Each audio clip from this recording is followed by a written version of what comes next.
What's up, everybody? It's your boy Marv B, and this is the Man Listen Show. The Man Listen Show is brought to you by Conversate with Us Radio. Conversate with Us Radio, your urban radio show podcast. A fun place to look for advice and a different perspective on life, love, relationships, sports, and politics. One conversation at a time. Make sure you capitalize the V in conversation. You can find us on Facebook at Conversate with Us.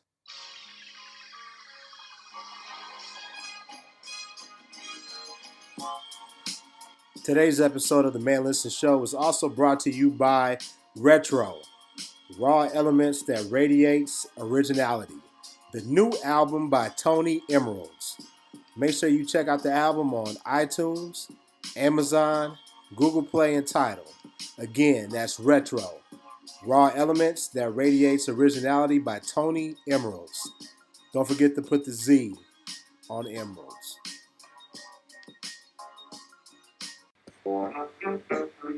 You see me, I eat, sleep, this you talk rap. You see that 90 It got kind of hot.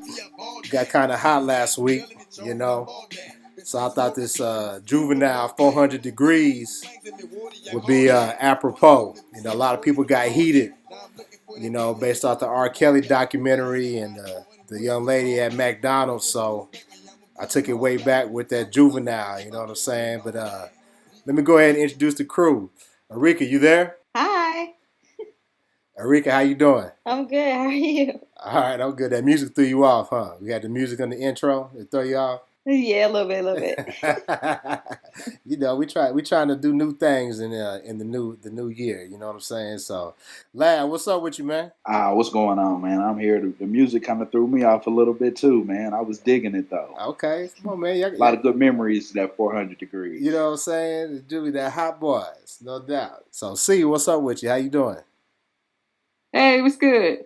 Good, good. So, the topic of today's show are black men and women at war with one another. So, over the last week, all through social media, Black Twitter, Facebook, Instagram, people were at arms over a couple things that dominated the news. The first thing was there was a young lady in Florida who was attacked by this homeless guy. This white homeless guy was mad at her because he wanted a straw, and he snatched her by her collar and basically tried to drag her over the counter. And this sister definitely wasn't having that. She responded with a bunch of straight rights and a couple of lefts and definitely stood tall and protected herself.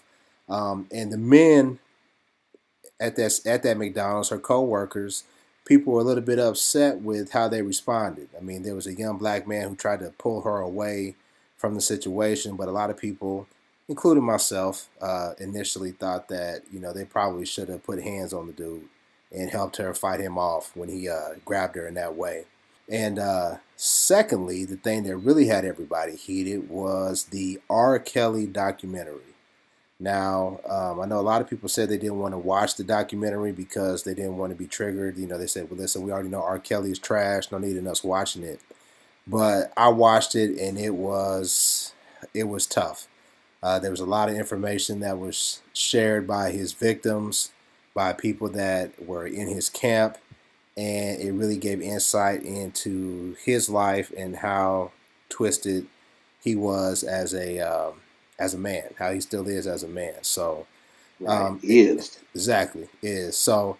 It led to a lot of heated discussions going back and forth between, you know, black men and black women. One of the prevailing themes was nobody stands tall for black women. You talked about, you know, people talked about what happened at the McDonald's and how the young girl had to fight for herself. Talked about R. Kelly and how if these were young white girls that he was having relationships with, that he would have been in jail. And the prevailing thought was, you know, nobody stands tall for black women.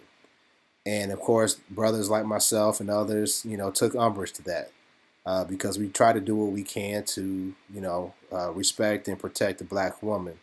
But, you know, it definitely was a heated discussion throughout the week. So we're going to talk about this and try to delve into it and bring some insight. So I'm going to start off with our ladies, with the sisters.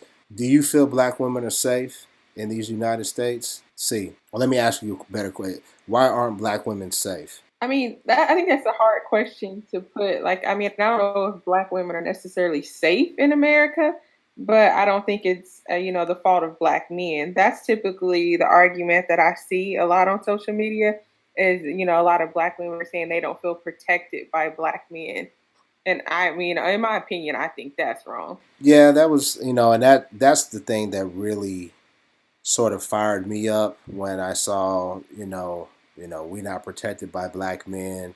I felt like there are a lot of factors that play into what makes black women not safe in this country. And I think that the blame wasn't put on the right people. So we take the McDonald's incident for example. The man grabbed the young lady and people wanted to blame the brother. I don't think everybody is trained to respond at the drop of a dime to fight. There's some people that are taken aback and they assess the situation. And his response was he tried to pull her away. He tried to get her away from the threat. Me personally, I would like to think that if he had grabbed her like that, I would have tried to, put hands on him and try to do some harm to him. But, looking back on it, I can't say that he responded in an inappropriate way. But I do think McDonald's had more of a responsibility to protect its workers.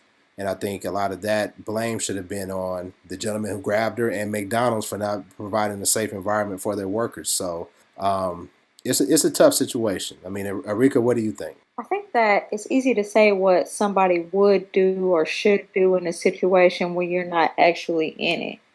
And so, always in hindsight, it's like, oh, I think somebody should have jumped up and done this or helped her and not grab this person or grab that person. But in the moment, if you weren't paying attention and you didn't see him grab her, you just see your coworker punching somebody in the face, you're gonna try to like be like just diffuse the situation. And 9 times out of 10, I think that people would grab the person that they know before they grab the stranger. Even though looking at the whole tape, the person recording obviously thought that the situation was going to escalate.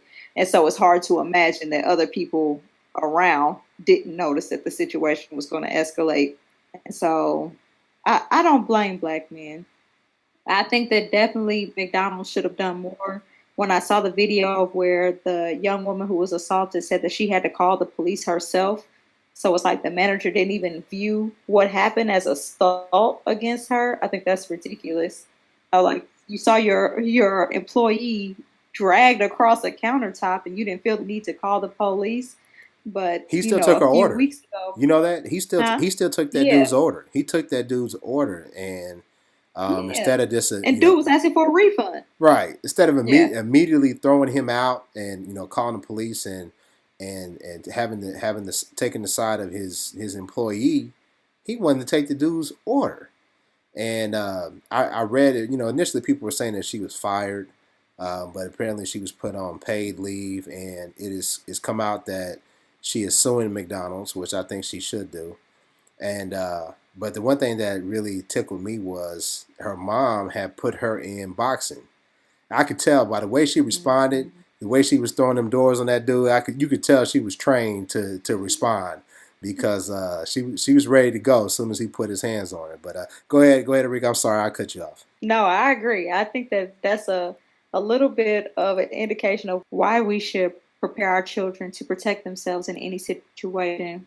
But I also wanted to compare this situation to the one a couple of weeks or months ago in McDonald's where the children were in McDonald's and asked to leave after somebody pulled a gun on them after making racial slurs. McDonald's was quick to kick them out in that incident. But here, the man is actually assaulting an employee, and they're, like you said, the manager's taking his order and asking him for help. So I think there's clearly a disconnect between whatever McDonald's is teaching their managers to do and what needs to actually happen. Yeah, and I think people were trying to say, well, you can't hold McDonald's responsible for what each different franchisee decides to do or not do. But listen, I worked at McDonald's as a teenager, and there's policies for everything. There's policies on how you prepare the sandwiches, how you do the fries. Everything has a process to it, and it's clear that they don't have a process to diffuse situations that escalate and put their employees in peril. Um, Lab, what did you think about the whole situation? Do you think black women are safe? I don't know that I'm qualified to answer that. I guess you would have to ask the black women what they are. I don't think that it's because of black men necessarily. Specifically on the McDonald's situation, I really think that McDonald's is to blame. Granted, her coworkers could have done some things differently and everything like that. But I think what you see with the McDonald's situation is really it's not just a McDonald's situation; it's an American situation where we're placing profits and the needs of the business ahead of our individual employees. That's And right. so you run into situations where they care more about the bottom line than their actual workers, and that's really to me a lot of the economic issues that we have. It stems from that. People just really looking for the bottom line, the money, and not caring or looking out for the well-being of their employees or their coworkers. That's right. And, I listen, like I said, I always say I listen to Yvette Carnell and Tone Talks, and they talked about it. Capital is who is to blame for this. I mean, McDonald's, you look at the earnings for McDonald's and they had a record year and they could afford to provide a safer work environment for their employees. So why aren't we putting blame on them? Why did the blame go directly to the black man instead of where the blame should have went? But I think it's worth us talking about. There seems to be a rift between black men and black women, and it goes back to R. Kelly and his predilection towards young women. But when I looked at the people who were most outspoken about R. Kelly and people who wanted to make excuses for R. Kelly, I knew that there was some sort of trauma that was behind why they were so outspoken. And unfortunately, I think there's a lot of black women who have been put into the place where trauma has been put into their life at the hands of black men. But I often ask, is it just a black thing? You talk about it's a black thing you wouldn't understand. Why does it always come back to the black man being the most dangerous to the black woman? I mean, I know we don't have a patent on sexual assault or different things of that nature. I'm interested to hear from the ladies. What do you think about that? Is there something that's going on that we need to address as a community when it comes to the relationship between black men and black women and sexual assault and things of that nature? Um, I would say that it's definitely something that every community needs to address, not just us. But I think that one thing that people forget is that most crimes happen interracially.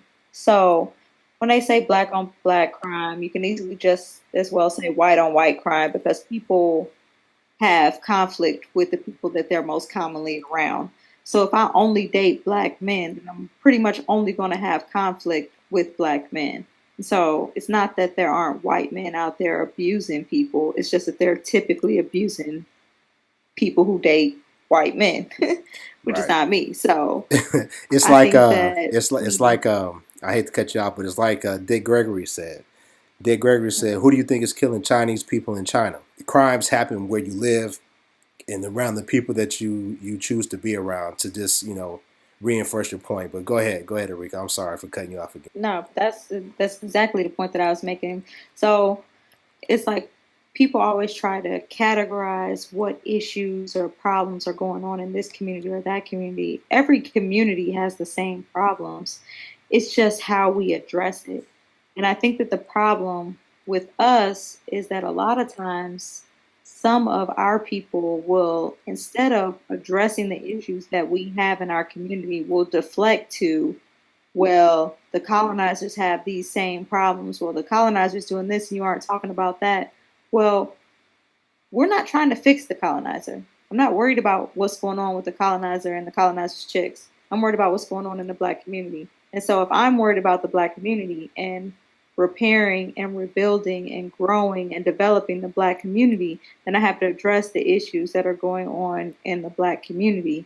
And that's where a lot of us find a little bit of disconnect, where some people are not willing to take that personal responsibility over some things that they have done or said or perpetrated without even knowing. You know what I mean? Like, how many years did I listen to R. Kelly after I knew he was married to Aaliyah when she was 15? Lots of years. Right. Like, it's been maybe 5 years since I stopped listening to R. Kelly. Maybe. Not a lot. So I was in on that. I was in on perpetrating the whole, but he makes good music. So his personal life isn't my business, type of agenda. But when you know, you do better. And so I think it's more about taking personal responsibility. And that's what a lot of us are afraid to do. Yeah, and now that you put it that way, I think that a lot of brothers, including myself, we did sort of deflect, even though we necessarily might not have anything to feel guilty about. It still didn't feel good to be lumped into the whole guys like R. Kelly are able to do what they do because of black men, and black women are unsafe because of black men.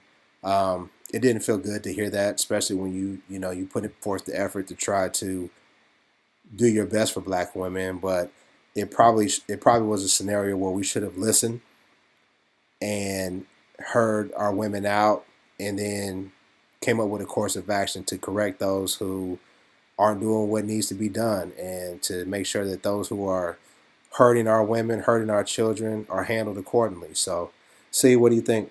I agree with Erika. I really don't think there is a divide amongst black men and black women. I think, they take any small discretion when it comes to the black community and just blow it up, at the mass level. Like she said, that typically the people you're going to have problems with are the people you're around. Like crimes are domestic when you're in a relationship, or it's, domestic assault, it's typically the type of people you date.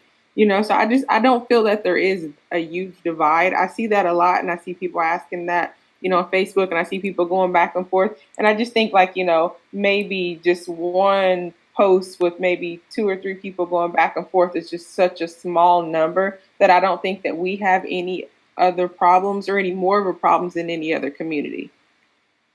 Yeah, I mean, and that's my question. It seems as if when things like this happen, there's a tendency to pathologize black people. So if R. Kelly is a pervert who likes little girls, and Bill Cosby has a problem with having sex with women who are conscious, then it must be black men. And I just don't feel that way. And there are some people that do that. And I know that that comes from the baggage that they have from trauma that they endure throughout some part of their life. But I just don't understand how anything that is negative by one person is attributed to the whole race or the whole gender of one race. How do we keep falling into that trap? I just don't get that. Lab, you have any thoughts on that? I I agree 100% what you're saying. I don't know where it came from, except for it's a conscious effort to certain images or certain characteristic traits of people in the black community are highlighted. And you know, when you see other things, you don't get nearly the publicity. It's not nearly as big of a deal. And sometimes we ourselves can perpetuate that on social media and things like that as well, because one person starts talking about it, and the nature of social media is you respond to what other people put out there. A lot of times we don't ourselves put out positive things that we see. We just react like everybody else to something negative that we see. So that's a challenge I'm trying to take upon myself, and would challenge others to be more conscious of what we respond to and what we post on social. Yeah, that's a good point. I think that what people forget when you look at R. Kelly for an example, when they talked about, I mean, there was a tremendous amount of time that talked about his perversion and how he entrapped and subjugated those young girls to just, and adult women as well. He just put them through hell as being part of his sex cult. But the thing that I think is glossed over by a lot of people was that he was a victim as well. He was molested as a child by a grown woman, and I don't know if it was a grown man, but an older boy. His Yeah, brother said he was too. So it was the whole family, I guess. right. But it speaks to how none of us are safe though. And that's why I had the problem with the general notion that was being spread that black men are failing black women. Listen, we all, like Neely Fuller said, we are all prisoners of war. And our young women aren't safe, and our young boys aren't safe. R. Kelly wasn't safe, and he was a victim. And instead of somebody getting him help, he was unleashed to the world because he was a musical genius or is a musical genius, and he wreaked havoc and destroyed many lives. So while R. Kelly happens to be the most popular and most famous one, let's not omit the fact that none of us are safe and that we need to work together to try to improve how we handle people that's inside the community that hurt our children and our women, and people from outside the community as well.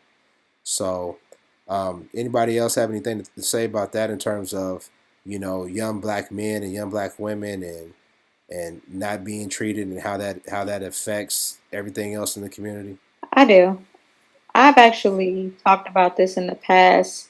I've dated numerous men who are like, oh, my first sexual encounter when I was 10, 11, 12, 13 with some woman that was 20, 18, such and such. And I'm like, I can't imagine my 10-year-old or 12-year-old or 13-year-old having some type of sexual experience right now. It's like, that's crazy to me. But because young boys are seen as, oh, you got a older woman, and it's kind of like praised in our community, it's not looked at as these men are being victimized and then perpetuating that same mentality throughout the community.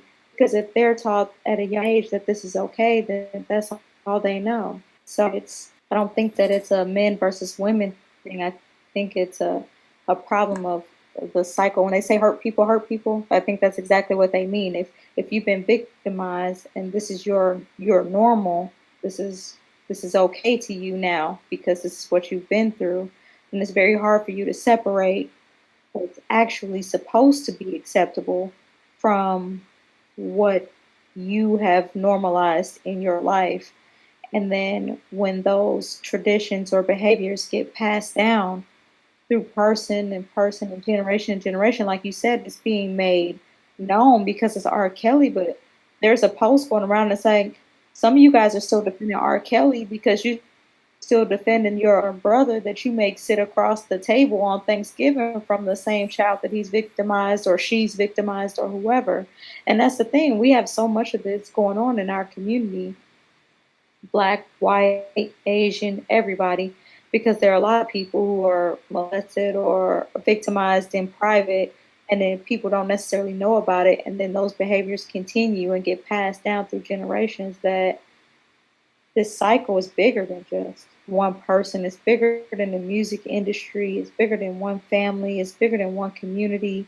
It's something where we actually really have to get back to, like we talked about last time, the mental health treatment, so people actually have a venue to talk about things that they've been through or what's going on with them, and actually like looking out to see and recognize changes in our children and people that we're close to, and it's like, hey, something's going on with you, you can talk about it with me or something like that. But it's bigger than this documentary. It's bigger than It's bigger. talking about it this week.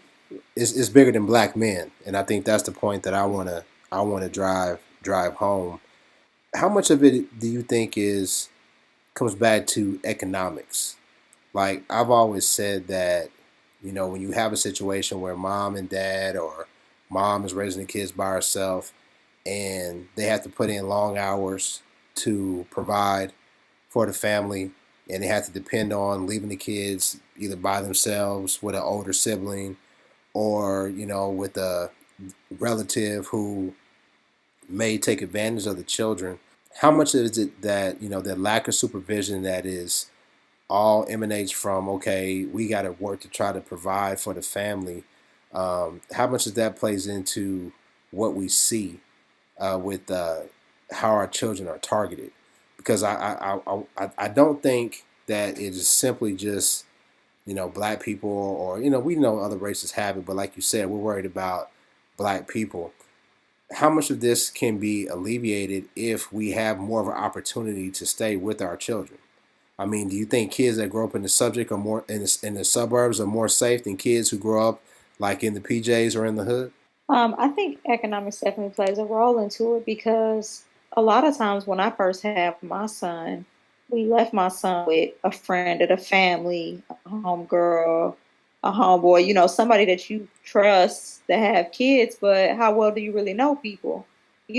As opposed to somebody who has the funds to pay $600 to kinder care, who's got cameras in every classroom where you can tune in and watch your kid every 2 hours and make sure they're treating them right. You just got to show up at 6 and hope for the best. Yeah. So I think the economics definitely plays a role into it. But I also think that while economics plays a role into it, I think that the fear and the stigma of not being supported by other family members plays a big role into it too. So it's like once you learn that there's a family member, how some people say big mama be like, no, you can't go over there with him or something like that. We have like a generation of people that don't really have a big mama anymore, or don't really have a grandma that's controlling the family and saying, listen, you can't stay with cousin so and so because you he can't ain't go over right. here with this Yeah, person. because they ain't right. Exactly. See, I mean, what do you think? Right. Is economics a factor, or am I off base a little bit? No, I think you're absolutely right. That is a big factor, just like Erika touched on, as far as our we're it's just kind of limited to what we have access to, as far as who will watch your kids and whose house they stay over. But I also think that economics plays a big part in the R. Kelly situation, because from what I understand is all the women that we're hearing from on this documentary, they didn't get the payout or sign the non-disclosures like so many other women. So he's preying on so many girls who don't, come from strong economic backgrounds. And so how many of those parents took the little $100,000 and signed a non-disclosure when they could have really not taken a dime and really took him under 20 years ago? I mean, we're not hearing from any of them. I think in the And for what his document, brother said, there's like, there's so many more that we don't know about. I think the documentary said, and correct me if I'm wrong, that they paid Aaliyah's parents like $100 so for it to go away.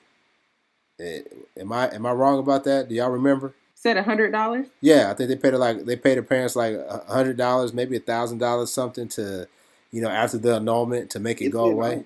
100. Huh? They said 100. I Yeah. thought that was ridiculous too, but I maybe it's true. Yeah, see, $100. I kind of thought maybe they meant 100,000 or something. I did hear that for a second, but I was just kind of where I got like the higher number was just stuff that I've read. Nah, they definitely said $100. They said $100, and I think there was a young Latina lady that he had relationships with, and he ended up giving her some sort of STI, and I think she said that he paid her mom like $1,000 for it to go away. So Wow. these non-disclosure agreements that he was paying out, it wasn't a lot of money, and maybe that speaks to the type of women that he was targeting, but it also speaks to Absolutely. it speaks to when I say, and wait a minute, I said women, the type of girls and women that he was targeting, because he definitely was messing with girls. Um, it speaks to our economic situation and how these parents are in such a desperate situation to where, number one, you're letting your teenage daughter go for months at a time with this grown man, which I can't understand at all, and you're willing to take some chump change to not say anything. I mean, he had one shot in court, but if any of those women would have pressed charges, who's to say that he wouldn't be in jail if they had took it to court? Lab, what do you think? You know what? I think a lot of them were also thinking about possible negative repercussions that could come if people find out you're the one responsible for doing this to R. Kelly. I mean, as much as we hate to say it, we see how long he was able to survive and make millions even after we all knew. So there are some people, a lot of people were eating off of R. Kelly. record labels, friends, family. So there would have been a vendetta out against someone who held out for the millions, and maybe possibly that was part of the thought process as well.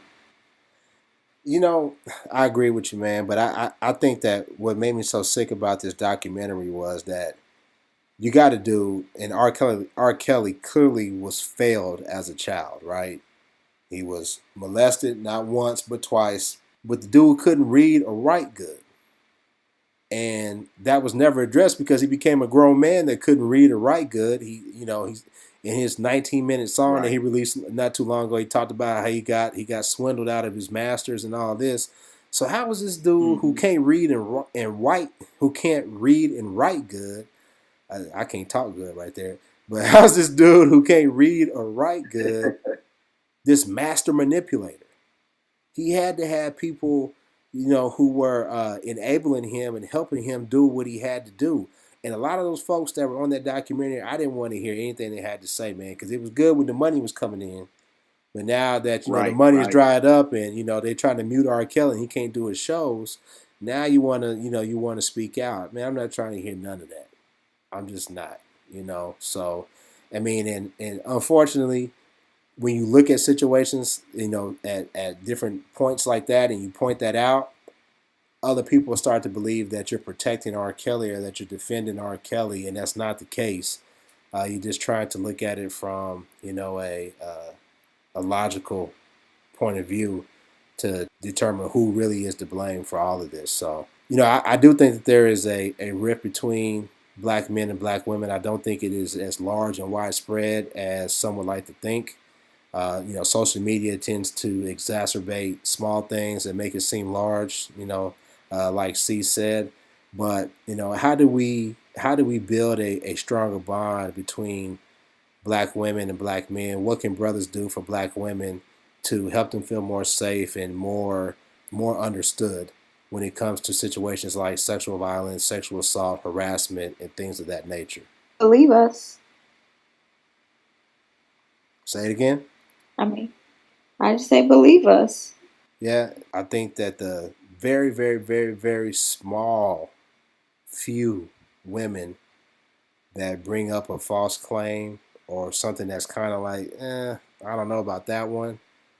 I think they do so much harm to our black women because it makes it easy for us to look at an account from somebody and cast doubt on it and not believe them. And it makes them not want to come forward any further. Sorry, when you think about how much ridicule and investigation and analyzation people do of alleged victims, then you have to really understand how much courage it takes for someone to even put themselves in that position. Because the first thing people do is, oh, well, she's not cute enough, or, well, she done did this, or she done did that. And they do everything in their power to explain why this woman has to be lying on this dude just for whatever reason, instead of just saying, well, let's wait till the facts come out and see what happens. And so to even put yourself in that position to have people criticize you and analyze you without even caring about what the facts are, who would do that? Like, it takes a real twisted person to do that and be lying. Like, I know plenty of people who have never said anything just because they don't even want people talking about them or criticizing them or anything like that. So for somebody to do that just for attention, that's a real twisted person, and that it happens, but it doesn't happen that often. That we need to just start with the belief that the victim is lying and the dude is not. We need to start with the same energy that you use in other criminal cases. We don't know because we wasn't there. Use that same energy. Not ask you to automatically jump on one side or the other, but let's not go attacking one person and building up the other person. Like, well, this person is a millionaire. Why would he rape somebody? Because it's a power thing. It's not about sex. It's about control. It's about power. And when you see it like that, it's not the way that most people see it. And so it's hard to justify looks or anything like that or position when you're trying to understand why one person is a victim as opposed to who you think should be a victim. Like, people aren't out here raping people off of their looks. They're raping people because of a control thing. They've reached a certain point, or they're a certain type of person where they don't feel like they should be told no, or they just want to exert control over this person or something like that. It's never about sex. It's not about that. And once you take that and looks and sex out of the whole equation, then it just makes more sense. And so I just think that people need to stop attacking the victim on the front end, and then maybe it'll be less unrealistic. Maybe your friends and your family members will be more open to talking to you and being more open and honest with you when things happen, and it don't seem like it's like 30 people coming out the woodworks all at once. Maybe they would have told you a long time ago, Yeah, but you just weren't necessarily open to it. yeah, and that speaks to the strength of the women that came forward in that documentary, and there were people who tried to dismiss them, saying they were fast tail girls and things of that nature, which was really uncalled for. And I remember having a conversation with a friend of mine, and we were talking about a young woman who was, who had said that she was sexually assaulted, and she was a little bit. I don't want to just diminish her, but she's a little bit eccentric. I'll say she was eccentric, and it's kind of like, hey, well, she's kind of eccentric. I don't know if I believe her. And then she said, no, maybe that's why she was targeted, because people wouldn't believe her, and that's why they did that. And when she broke it down to me in that way, it floored me, and it made me look at things totally different. So I applaud all women that have the strength to come forward, because I know it's not an easy thing to do. See, what do you think? What can black men do to help our sisters feel more safe? I mean, just like Erika said, just believe people when they tell you. That's not victim blame, and it's not necessarily black men or black women, but I just think black people, as a whole community, a lot of times when something happens to one of us, we always say, well, what happened first? Or, what did they do this? Or I need to see the whole story. I don't know, I get facts. Well, why? You know what I mean? No one else does that. We don't do that with everyone else. If somebody tells you something happens to them or they feel a certain way, it's their truth until we know we it's proven otherwise. And that's one thing I didn't like with the whole R. Kelly situation. I felt like a lot of people were victim blaming. It doesn't matter how fast you might think the girls are. He was an adult, so he knew the difference between right and wrong. A 15-year-old brain is not, near mature enough to make the same decisions as somebody that's 33 and 34. And then, to the people saying, well, where were the parents? Like you mentioned earlier, the parents might have been at work, or the parents might have thought they were hanging out at a record studio to promote their craft, and they thought maybe they would be the next, singer, Mary J. Blige, or Beyonce or something like that. When the doctor that was, I guess, molested the gymnast, no one's in their daughter, Hold on. it's the Say same that. thing. Start over. See, could you kind of cut out? You said when the doctor. Start right there. Okay. Yeah, when the doctor was arrested for, I guess he like overseed a lot of the gymnasts at the Olympic level and a lot of the colleges up north. No one ever said, why are you dropping your kid off at the gym, and stuff like that. Why are you sending them with the coach and the doctor? And why aren't you back there in the room with them? No one said that to Mm, any of them. So why are we mm. asking all these parents why their daughters were at a record studio when they probably thought they were just singing songs?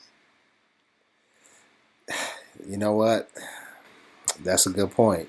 That's a I never damn thought of it that way. that's a Never that's thought of it. that's a damn good point, and that's why I really wanted y'all to speak to the listeners and educate us on this, because I admit I was one of them. That was like, hey, I don't. What's up with these parents? We need to throw them away too. Them and R. Kelly and everybody else. And what you said is true. I guess I just come from the old school, like Erika said, that one of my babies ain't going nowhere if my eyes ain't on them. And we just ain't trusting you spending the night at anybody's house. And I'm still like that with my grown kids. But, it is another form of victim blaming by, talking about the parents in that way. So I appreciate you for bringing that point up. See, that was an excellent point. So Lav, we got a lot to work on, man. We got to try to get these brothers together and educate them Yeah. on how to better treat our sisters, and just how to listen and be empathetic and not so quick to be defensive, but to listen and try to come up with a way to heal our community and work with those of us who were victimized, male or female, in the past. So, Lab, you got anything else you want to add, brother? No, I don't. Not really. I did just want to say I'm kind of disgusted in myself, man, for listening to R. Kelly so much longer after I knew, and I did know. You know, I remember when the first video came out, so I'm done with it from now. I can say from this point forward, I'm not going to listen to R. Kelly, man. So if you hear me listening to R. Kelly, man, hold me accountable.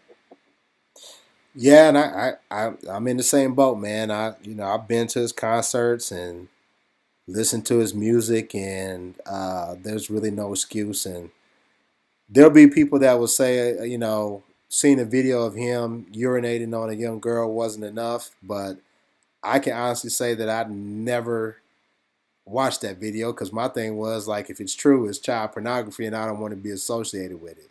But that type of benign neglect enabled him to continue to do what he wanted to do because I was still streaming the music, paying for concert tickets, and it kind of gave him the money to continue to have power over those young women. So definitely learned my lesson. Definitely going to stop. If folks want to judge me on that, you have your full rights to do so, but we'll do better going forward, and we'll make sure that we hold these brothers accountable. C and Erika, I want to thank you a lot. I know that talking about this can sometimes be difficult, but I think you did a lot for the listeners, and I think you really touched the people that may be listening that feel that folks don't understand and not they're not getting the sympathy and the empathy that they deserve from us as black people. So with that being said, we're going to go ahead and wrap up the show. Make sure everybody follows us on Instagram, Facebook, and Twitter. Man Listen Show. Make sure you go to SoundCloud so you can listen to this show and all the other past shows. And most importantly, share us with a friend. Send it to 2 or 3 people and let them know that the Man Listen Show keeps it real. We keep it 100% unapologetically black all the time. So we'll holler at you next time. Peace. Peace. Bye. Holla.